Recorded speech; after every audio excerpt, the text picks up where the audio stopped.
Hi mga be, naglilinis po pala ako ng kwarto ngayon at naisipan ko mag-video. At isinunod ko na po ang CR, tapos nilipat ko lang po yung mga damit ko at hiniwalay, parang hiniwalay, ganun. At sinunod ko lang po dito yung mga bardin. At nagwalis lang po ako sa CR namin guys.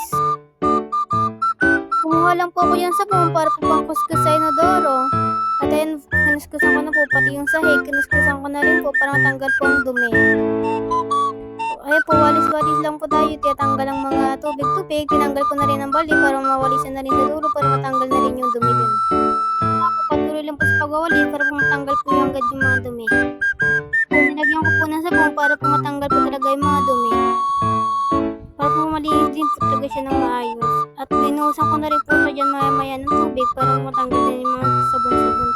Patuloy lang po sa pagwawalis para matanggal po yung mga dumi-dumi.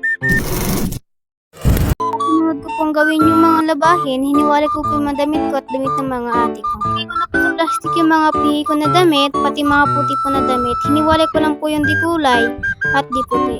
Pagkatapos po niya, mamaya binalik ko na po ang hagdanan at nagalis na po ako sa ilalim ng upuan po. Pagtas po, nilipit ko lang po yung mga sapatos namin. Tapos po nahus po ako sa labas ng bahay namin para ito naman po ang next na lilinisan ko po.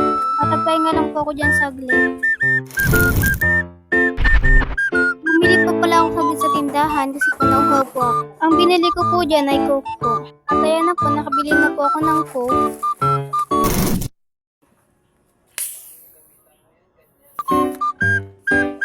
At ito nga mga bis, sinumalan ko na po maglinis sa labas namin. Tinanggal ko lang po yung mga basura ko. Pinalis-walis lang po.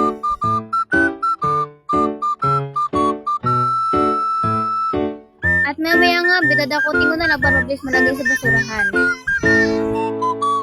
At pagtapos nga binalisan ko na lang para yung mga tira-tira, binaskan ko na.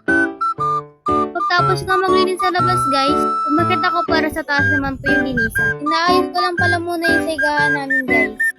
At nilinis ko lang pala yung mga kalat sa taas guys. At ayusin ko po ulit yung higaan namin guys. At ayusin ko yung banda dyan sa darabox namin guys. Ayusin ko lang yung mga damit na nakakalat dyan. At patuloy lang sa paglilinis guys. At inayos ko po ulit yung higaan namin guys.